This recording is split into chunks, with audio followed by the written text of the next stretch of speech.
Soundstripe. Trying to get a lot of dough. Anything is possible. Turn me up in the headphone. Soundstripe. Yeah.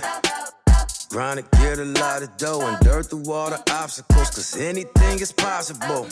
Yeah. Oh man, I got a lot of goals. Stack that bread and by my nose. Anything is possible. Yeah. Trying to get a lot of dough and dirt through all the obstacles, cause anything is possible. Hey. Oh man, I got a lot of goals. Stack that bread and by my nose. Anything. Welcome back to the XandoSports Show. I'm your host, Ricky G. Stanley. I hope everyone is doing well tonight. Took a little break and take care of some business, some loose ends, but we got football going on, and unfortunately, my Philadelphia Phillies, we did not make it to the promised land. Like I said, but enough with the business stuff. So we're gonna talk about sports.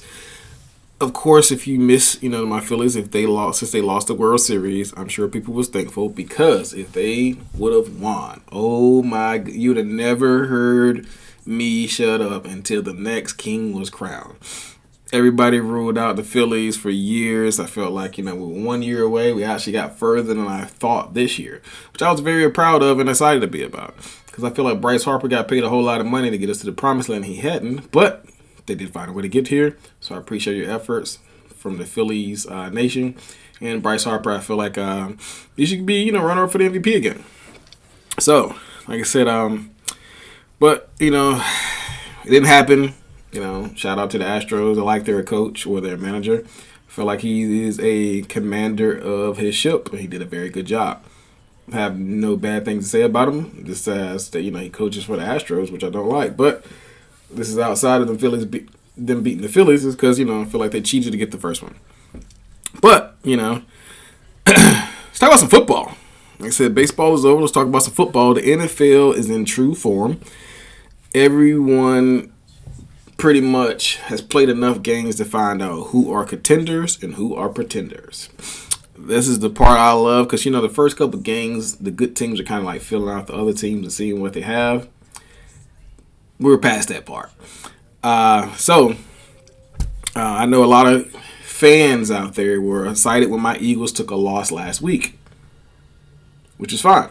We needed it. You cannot go into a game, not execute, and turn the football over.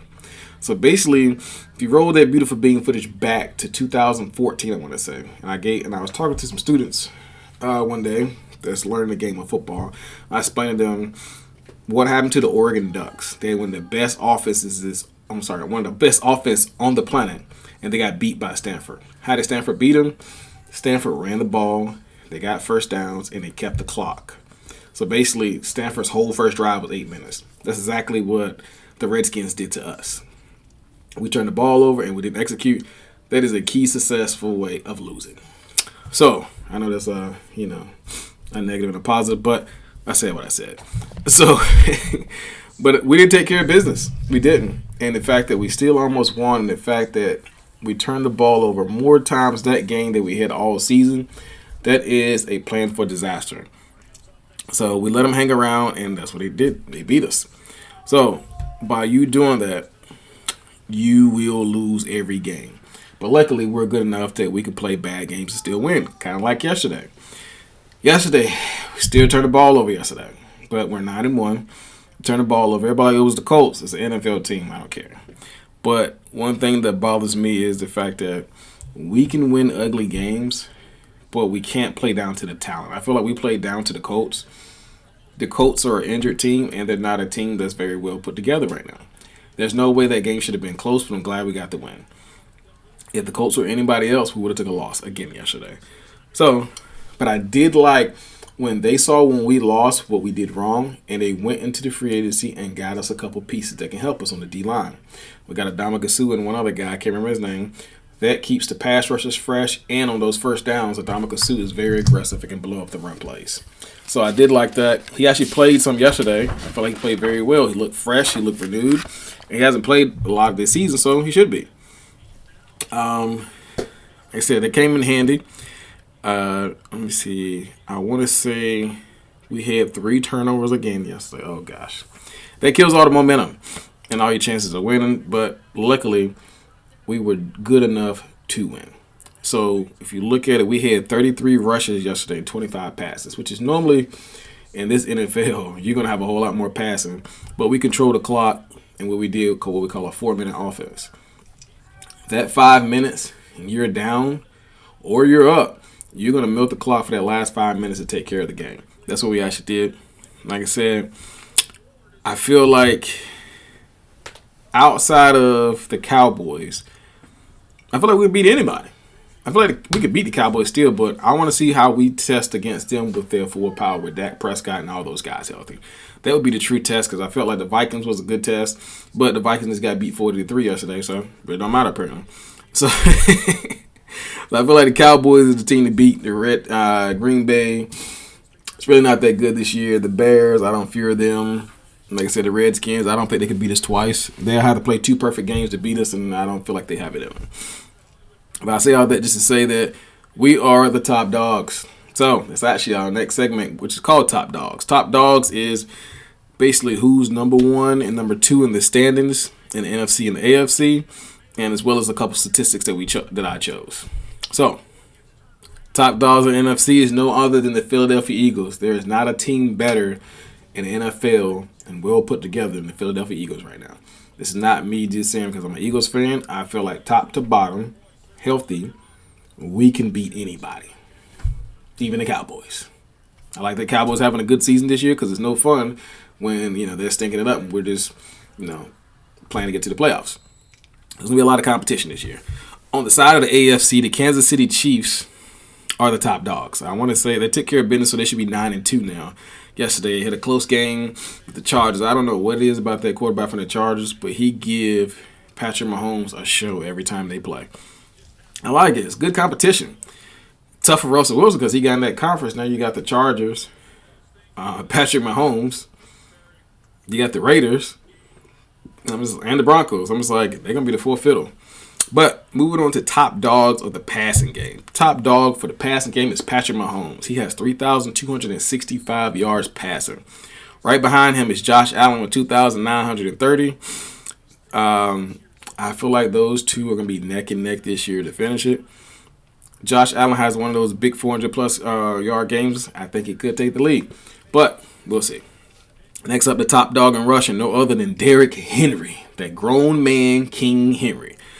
From the Titans, he is sitting at 1,010 yards already. That man is 6'3", 240 pounds. I actually got the San Francisco and Arizona in the background. Looks like this is going to be a low-scoring game. But Derrick Henry has 1,010 yards. If he runs the ball 30 times a game, the way the defenses are built this year, like from the last 10 years, the linebackers are getting smaller and faster. Nobody wants to see Derrick Henry in the fourth quarter. If he gets 10 to 12 carries to close the game out, I'm being real, I wouldn't want to see him. 250 pounds coming out. I'm already tired. I'm bruised. I'm battered. And he's coming through there wide open. He's going to get 5 yards just by leaning forward. So, like I said, he should be the leader this year. Saquon Barkley is right behind him with 953 rushing yards. I feel like Saquon's going to have to work a little more. Offensive line is not as good. But they're playing well this year, so I feel like Saquon has a good chance of getting the title this year. Rushing title, not NFL title.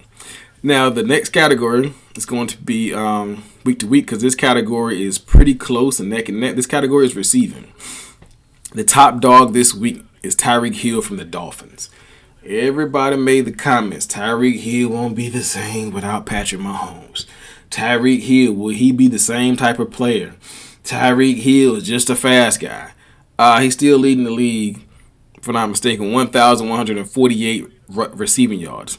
Right behind him is that grown man, Justin Jefferson, up with 1,093 yards. He is pushing his way, Justin Jefferson is pushing his way into the top of that category and as well as the top receiver rankings. I wouldn't give it to him after his first year because I felt like it wasn't fluke, but you got to earn it. He had a good year last year. He has an 1,800-yard receiver year this year. There ain't going to be no question who's the number one receiver. And I'm going to tell you, if he get 1,800 yards again this year, I'm ranking him above Tyreek Hill. That's my personal opinion. So we got defense, but I only did interceptions for defense because I don't like the way they do tackles. Somebody can have 200 tackles but only have 50 solos, and they be like, "Oh, he's a leading tackler." No, that's stupid. So I just did it off of interception because those are pretty much making plays and giving the ball back to the offense. So the interception leader is no other.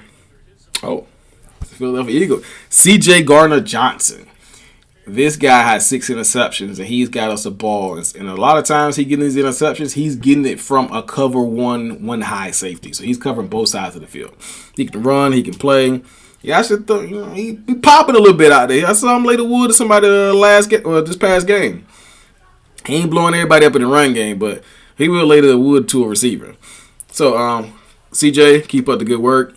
Like I said, these stats change from week to week, and I like that because of the fact that the cream will rise to the top. And like I said, we will see who the top dogs is from week in to week out. Right now, if you guys are watching San Francisco versus Arizona, it's 0-0. It's actually not a bad matchup. You got D-Hop or against that 49ers defense in the rain. So I think it's going to be a pretty good time. A pretty good game. And I think for sure that D-Hop could rise back to the top, but it's going to take him a while because his quarterback is out. But in due time. As for time, this is mine. I'm your host, Ricky G. Stanley, and I am out of here. Trying to get a lot of dough. Anything is possible. Turn me up in the headphone. Soundstripe. Yeah. Trying to get a lot of dough and dirt through all the obstacles, cause anything is possible. Yeah. Oh man, I got a lot of gold. Stack that bread and vomit nose. Anything is possible.